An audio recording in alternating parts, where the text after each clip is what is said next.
Nossa aula tratará do capítulo 12, né? Que tem como título A China no século XXI. Então, o objetivo desse conteúdo, que deve ser alcançado por vocês, é compreender a China atual a partir do seu processo de modernização industrial e sua história recente. Então, vamos conhecer, né, as principais características que levaram a China, né, no século XXI se tornar uma das maiores economias do mundo, né? Está aí só está somente atrás dos Estados Unidos, né? Com a segunda maior economia do mundo, certo?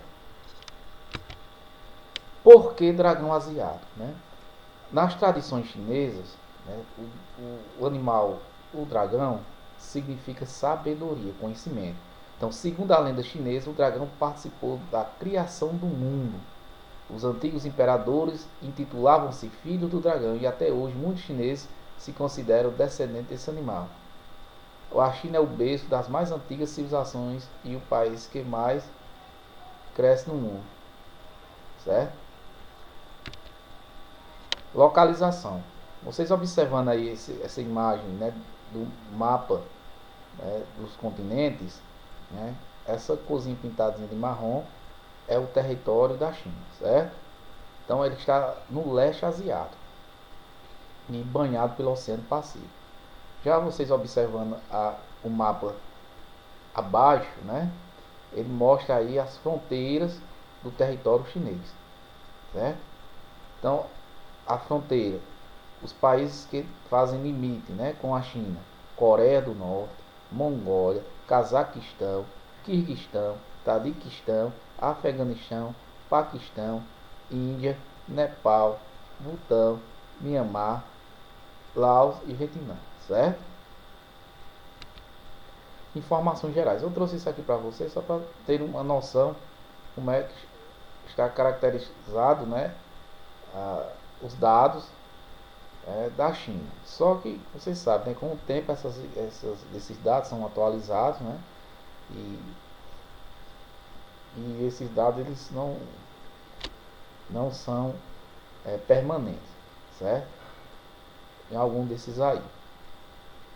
Então, o nome oficial: República Popular da China, capital Pequim, unidade administrativa 22 províncias e regiões autônomas, 4 municipalidades, 2 regiões administrativas especiais, certo? Hong Kong e Macau. Nota: oficialmente a China considera Taiwan sua 23ª província.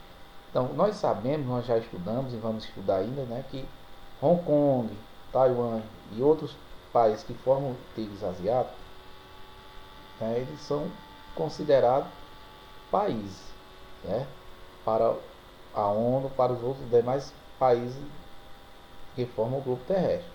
Mas para a China, Hong Kong, Taiwan, né, são regiões, né, do seu território, né, pertence à China. Área total: 9,6 milhões de quilômetros quadrados. É o quarto maior país em área do mundo, depois da Rússia, Canadá e Estados Unidos, certo? Ó, no livro de vocês, que tratará desse capítulo, lá vai estar de início falando que a China é o terceiro maior país em extensão, certo? Aí você, o professor errou, colocou no slide lá do vídeo, disse que era o quarto. Bom, gente, eu ainda fico na minha convicção que a China é o quarto maior país em área do mundo, certo? Eu acredito que ou foi um erro do livro, ou eles classificaram a China como terceiro país em extensão territorial em relação às terras contínuas, certo? Então, em relação às terras contínuas, aí assim a China ela está em terceiro lugar.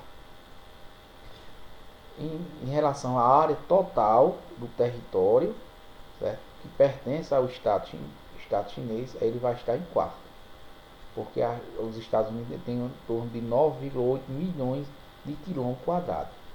Por que os Estados Unidos é o terceiro? Porque ele tem dois territórios, né, que não faz parte de suas terras contínuas, que é o Havaí, lá as ilhas do Havaí no Oceano Pacífico, e a região região do Alasca, lá no noroeste do Canadá, certo? Então, ele é o quarto país em área do mundo, né? População 1,4 bilhões, cerca de 20% da população, 1,4, 1,3, né? A expectativa de vida ao nascer lá é 73 anos, é elevada, né? A alfabetização, 91% da população acima de 15 anos é alfabetizada. A moeda é o renminbi, né? Ou é renminbi, né? Significa moeda do povo. PIB estimado é de 17,6 trilhões de dólares, não é à toa, né, que é a segunda economia do mundo. E o PIB per capita, que é o PIB por cabeça, paridade de poder de compra, né, boa parte da população lá chinesa vivem com 12.900 dólares por mês, certo? A história da China é de cerca de 5 mil anos, então é uma civilização milenar, né? Há mais de 2.000 anos atrás, ela já tinha uma população de 55 milhões de habitantes. Como eu falei lá, deu mais de 1 bilhão e 300 milhões de pessoas. A superfície é de 9.000,5 milhões de quilômetros quadrados. É o quarto país mais extenso, certo? Os Estados Unidos, a sua área total é de 9.800. Por isso que eu disse, que eu coloquei nesse slide, que ele é o terceiro país, maior extensão. Se há alguma dúvida, vocês procurem, pesquisem na internet, certo? A área total desses países, certo? Vai ver a diferença. Tá? A China é formada por 5 grandes regiões geográficas: a Xinjiang, a Mongólia Interior, a Tibete, a Manchúria e a China do Leste, certo? O povo chinês construiu 2 obras monumentais: o Canal Imperial, ou Grande Canal, escavado para ligar a região norte aos arrozais do Vale do Rio Azul, cuja construção iniciada no século V a.C. só foi concluída no século VIII da era atual. A Grande Muralha, né, que é das maravilhas do mundo, né, com mais de 6.000 km de extensão, cuja construção foi iniciada no século III a.C. para impedir a entrada de invasores nômades do norte. Aí são as grandes regiões, né, certo? A China do Leste, Mongólia Interior, Mongólia, Manchúria, Xinjiang. China da dominação imperialista aos dias atuais, certo? Então a China ela vai ter contato com os países e outros continentes, principalmente os europeus, já a partir das grandes navegações, né, do século XVI, certo? Com o comércio das especiarias, certo? Então, essas relações com o exterior eram restritas. Por quê? Porque a política de isolamento era uma forma de proteção e preservação de sua autonomia e de sua cultura milenar, certo? Então a China ela fazia esse isolamento porque temia que se ele abrisse o comércio, né, deixasse a entrada porque a China, né, temia de que a entrada de povos estrangeiros poderia mudar a sua cultura, né, mudar suas tradições, o seu modo de pensar, o seu modo de ver o mundo.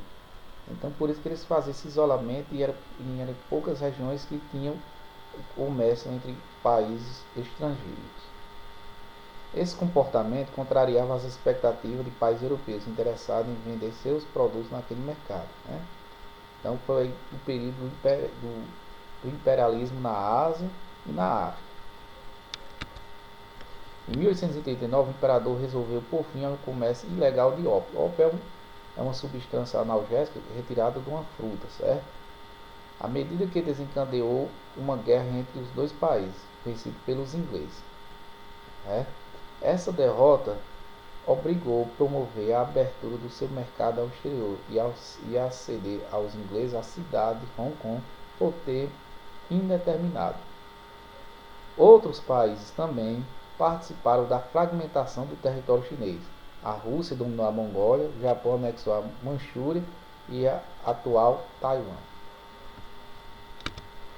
República, certo? Período da República Chinesa. Movimentos nacionalistas contrários à ocupação estrangeira intensificaram-se. Em 1912, o imperador foi deposto. Então, antes de 1912, a China seu sistema de governo era monárquico, certo? Absolutista. O poder era na mão do imperador. Então, em 1912, ele foi deposto e iniciou-se o período republicano, o sistema de governo do povo, né, para o povo. Só que mesmo com a mudança de governo, né, de sistema governamental, os problemas econômicos, sociais e políticos persistiram na China, conduzindo ao país uma guerra civil longa, né, de 1912 a 1949. Então, em 1949, vamos conhecer a vitória, né, do socialismo, né, na China e a instauração da República Popular da China. Vamos aqui. República Popular da China, período socialista, de 1949 a 1976. Quem foi o autor, né, da instauração do socialismo na China? Governada por Mao Tse-tung, certo? Entre 1953 e 1957, contou com a ajuda da União Soviética, né, para instaurar o socialismo. Só que em 1950 a China rompe, né, com a União Soviética.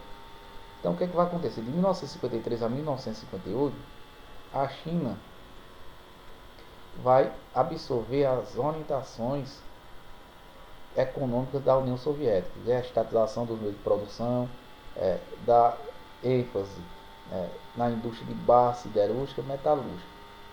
Então, eles perceberam que essa forma, né, de desenvolver o país estava dando errado, porque o país era um país totalmente agrário. Então, quase mais de 90% da população vivia na zona rural. Então, essa maneira de desenvolver o país não estava dando certo. Aqui no próximo slide, ele vai mostrar aqui, né, com mais detalhe, essa transformação. As orientações econômicas dos técnicos soviéticos não se adaptou às particularidades da sociedade e economia chinesa. Aí o que foi que aconteceu? O estímulo às atividades agropecuárias era essencial à alimentação de milhões de poucas famílias. Por quê? Então, no início adotaram o modelo soviético, estatização dos meios de produção, prioridade para a indústria de base, planejamento econômico, político e social.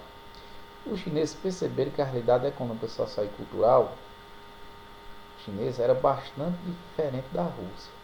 O país ainda era agrário, com 90% da população rural. Então não havia passado pela Revolução Industrial. Então, em 1956, adotaram um novo plano econômico com prioridade para a agricultura, para o abastecimento da população. O estímulo industrial ficou para as indústrias que modernizavam a prática agrícola. Então, aí, a partir de 1956, eles vão modernizar o campo, que era a atividade, o setor primário, agropecuário, porque era ali onde a maioria da população estava empregada, era ali onde a maioria da população da China vivia, certo? Habitava. No governo de Mao Tse-tung, né, ocorreu a chamada Revolução Cultural, certo? Essa revolução iniciou de 1966 até a sua morte. Quais as características dessa revolução cultural? Com pretexto de moralizar a administração e incorporar os verdadeiros ideais comunistas. Promoveu-se uma cruel perseguição política e cultural ao povo chinês. Os artistas só podiam realizar obras que exaltassem a revolução. Muitos jovens foram engajados nas guardas vermelhas, que tinham como meta fiscalizar o comportamento das pessoas. Membros do Partido Comunista que não apoiavam o radicalismo foram expulsos e presos. Mao Tse-tung foi um político, teórico, líder comunista e revolucionário chinês. Liderou a Revolução Chinesa e foi o arquiteto e fundador da República Popular da China, governando o país desde a sua criação até a sua morte, em 1976. Até sua morte, o país vivia sob perseguição política e cultural para incorporar os verdadeiros ideais comunistas para a Revolução Verde. Então, para a história também, além de ser o fundador da República Popular da China, né, da China socialista, ele também foi um dos maiores, né, assassinos da humanidade, da história da humanidade. Então, nessa Revolução Verde, aí, no seu governo, ele matou mais de 70 milhões de pessoas. É muita gente. Certo? Então, ele entrou também na história como um dos líderes, né, mais sanguinários, né, da humanidade, da história. Certo? Em 1976, Deng Xiaoping assume o Partido Comunista Chinês após a morte de Mao Tse-tung, certo? Então ele vai fazer umas mudanças e essas mudanças vai ser conhecidas como política de portas abertas. Quais as características dessa política de portas abertas? Permitiu a entrada de capital estrangeiro, admitiram o lucro para incentivar o trabalho e o desenvolvimento, abriram relações com praticamente todos os países do mundo, acordos de cooperação técnica e científica, adoção de salários diferenciados, autonomia de empresas estatais, elevação do consumo da população e criação de bolsa de valor pequeno. Então, essas mudanças, né, permitiu a modernização da economia, né? Só que mesmo assim era controlada pelo Partido Comunista Chinês. Então a China ainda hoje é um partido, né, centralizado, autoritário, né, governado pelo único partido, que é o Partido Comunista Chinês, não é uma democracia. Então essas transformações influenciaram o desenvolvimento do país até os dias de hoje. Então muitos, né, estudiosos dizem que a China atualmente é um país de dois sistemas. O sistema político é socialista, né, comunista, e o sistema econômico é capitalista. Então ele fez essa junção, né, e o país, né, cresceu bastante, né, se tornou industrializado, né, e está em processo de desenvolvimento, como nós vamos ver aqui agora. Uma das mudanças espaciais, né, nesse período dessas reformas aí da política de portas abertas, né? Sim, né? Em 1980 eles foram criadas as zonas econômicas especiais. O que eram essas zonas econômicas especiais? Então, eram áreas onde a economia foi implantada a economia de mercado no modo capitalista, ou seja, as empresas transnacionais puderam investir seus capitais, instalar suas empresas, certo? Então, qual foram as principais empresas transnacionais? Qual é o país? Dos Estados Unidos, países europeus, do Japão, da Taiwan, empresários chineses que viviam no exterior, certo? Desde 1978, com o programa das 4 modernizações, priorizando a produtividade em detrimento da igualdade social. As taxas de crescimento econômico da China figuraram entre os maiores do mundo, certo? Aqui uma informação mais detalhada sobre essas zonas econômicas especiais, né, que foram criadas desde a década de 80, certo? Então, onde as empresas estrangeiras poderiam investir com ou sem a união com as estatais chinesas, com a facilidade de exportação e importação. Em 1984, criaram novas zonas de investimento estrangeiro nas cidades litorâneas, certo? A consequência disso, as disparidades regionais, né, a diferença, o aumento da desigualdade entre as regiões. Então, algumas regiões mais ao oeste, elas vão ser, vamos dizer assim, mais esquecidas pelo governo, onde vai acarretar abaixo o número de pessoas, né, nessas regiões, baixo investimento econômico e social.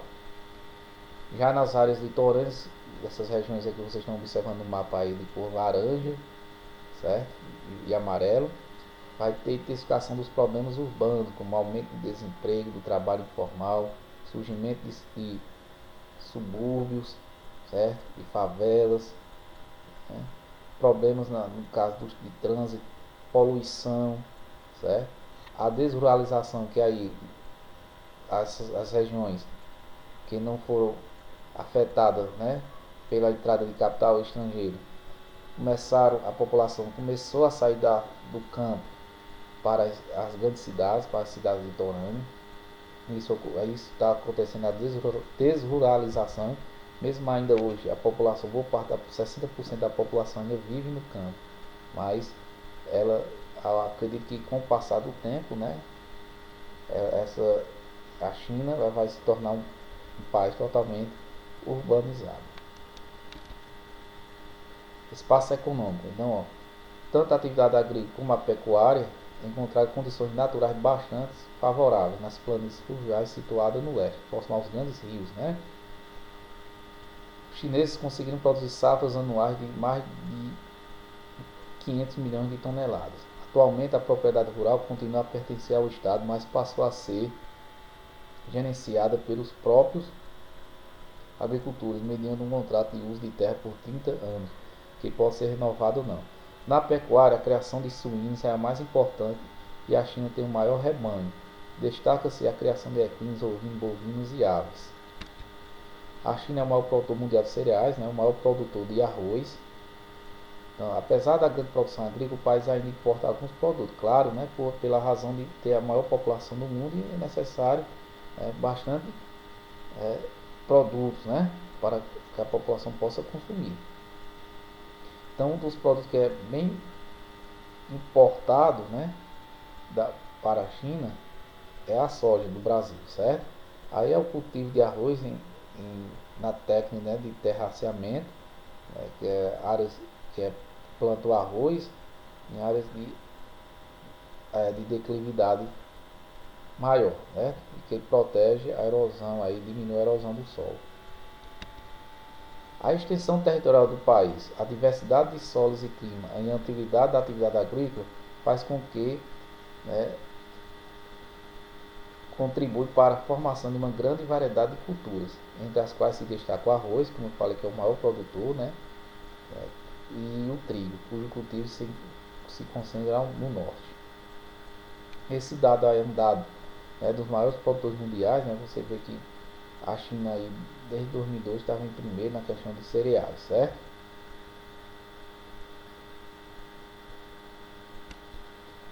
Atividade industrial. Apesar de ainda concentrar 60% da população no campo, o motor da economia chinesa atual é movido principalmente pela atividade industrial. Então, o setor industrial, né, a partir da década de 80, com o governo de Deng Xiaoping, né, foi o setor que mais progrediu, que fez com que a China se tornasse uma das maiores economias do mundo, certo? Os produtos industriais predominam na pauta das exportações. As indústrias de bem de consumo conquistaram destaque no mercado internacional. Não é à toa, gente, que boa parte de objetos que nós compramos, né, no comércio vem made em China, certo? Então, a indústria de bem de consumo da China, né, conquistou o mundo. Então, em boa parte dos países de todos os continentes vai ter produto chinês, certo? De consumo. Nos últimos anos, a China tem conquistado setores industriais com maior desenvolvimento tecnológico. Há uma imagem da indústria siderúrgica na China. A distribuição da população no território. A distribuição é irregular no território. Claro, todo país de grande extensão territorial sempre vai ter áreas com maior densidade demográfica e áreas com baixa densidade demográfica. Isso é fato, né? Fatores tanto históricos, econômicos, né, e sociais, como também fatores naturais, né? Então nós vemos aí que a porção leste do território, que tem como características naturais o clima subtropical com planícies férteis, é a região mais povoada e industrializada. A densidade demográfica é superior a 200 habitantes por quilômetro quadrado. Além dos fatores naturais que favorecem também que o governo, né, investiu nessas regiões, como as zonas econômicas especiais. Então a densidade é maior, é mais povoado e mais industrializado.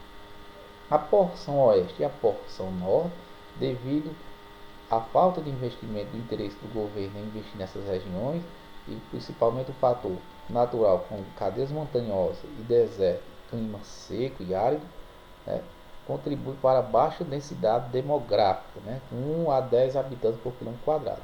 Então, nesse mapa à direita, a densidade populacional, vocês percebam que essas regiões mais vermelhas, mais amarelas, são onde há maior concentração populacional. Então é a porção leste, né, território chinês, né? Esse outro mapa mostra aí as altitudes, né, do relevo. Então essas regiões mais vermelhas são as regiões, né, de maior altitude, menos baixa densidade demográfica. Aproximadamente 90% dos chineses concentram-se na parte oriental. A fertilidade do solo, a disponibilidade de água, a facilidade proporcionada pelas vias de transporte fluviais sempre favoreceram essa ocupação. A parte litorânea, né? Tem a saída para o mar. As duas cidades mais importantes são Xangai, uma das mais populosas do mundo, e Pequim, a capital. A porção ocidental apresenta grandes vazios demográficos que se devem ao maior rigor do clima e o relevo, como eu falei. Aproximadamente 60% dos chineses vivem no campo, mas o crescimento do país tem acelerado a migração para as áreas urbanas, né? Principalmente para ali as áreas litorâneas. A população chinesa é constituída de 56 etnias com costumes e estilos de vida próprios. Alguns destes grupos étnicos minoritários reivindicam independência, que é os tibetanos, no Tibete, os uigures, né, do Xinjiang, e os mongóis da Mongólia interior. O idioma chinês tem muitos dialetos, no entanto, o governo chinês tornou oficial o dialeto mandarim, a mais falada do mundo, né, por aproximadamente 70% da população. É mais falada porque a China é um país mais populoso, né, com 1,4 bilhões de pessoas. As principais religiões praticadas na China são o taoísmo, o confucionismo e o budismo. Estima-se que o progresso econômico da China tirou-se da miséria mais de 250 milhões de pessoas nas 2 últimas décadas. É um número, né, bastante, né, significativo, né? Certo? Vocês terem ideia, quase a população aí do Brasil, né? Por outro lado, as diferenças de renda entre os moradores das áreas urbanas chega a ser 3 vezes superior à média de rendimento do morador das áreas rurais. Então, a população que vive na zona urbana, né, tem um rendimento, tem salários melhores, né, tem empregos mais, vamos dizer assim, valorizados, né, ganham melhor. Política interna. Então, a China ela tem um dos desafios da China aí no século XXI é essa ausência de democracia, certo? Então o sistema político continua centralizado no Partido Comunista, é o único partido lá que governa, PCC. Manifestações populares são severamente punidas. A manifestação da Praça da Paz Celestial foi que ficou um marco na história aí, que milhares morreram e outros foram presos e condenados à morte, certo? Também são reprimidos movimentos em prol da democracia e da liberdade nas regiões que defendem a separação em relação à China. A questão do Tibete, né, localizado no sudoeste da China.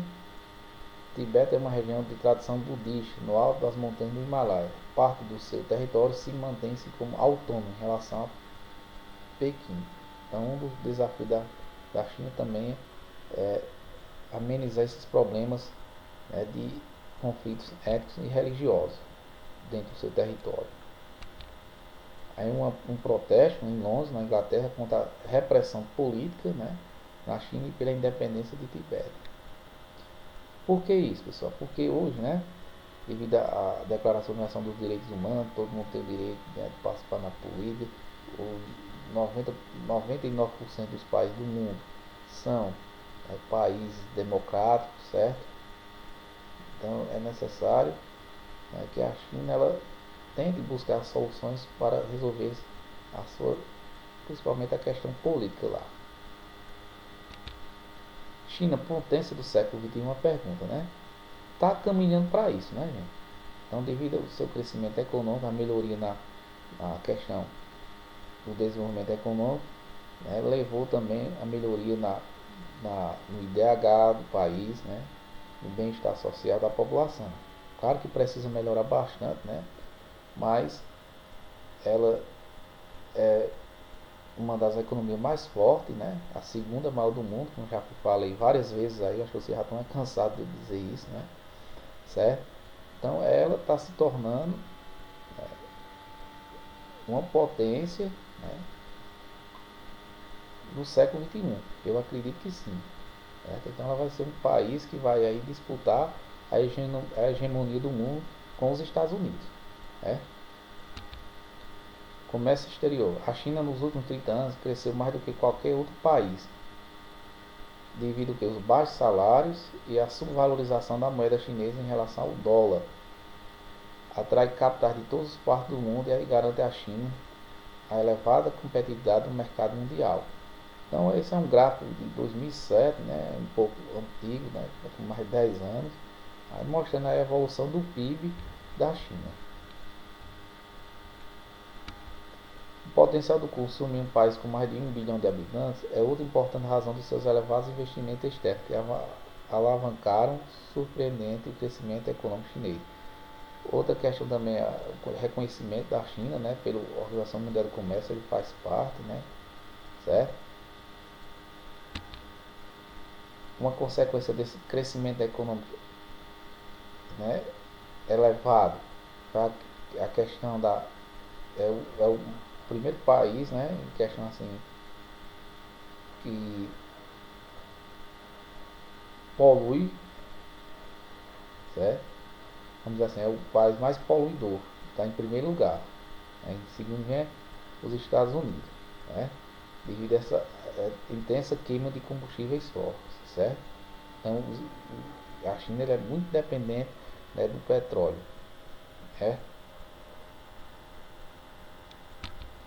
Potência regional e influência global. Cada vez mais a China se consolida como potência no continente asiático, né?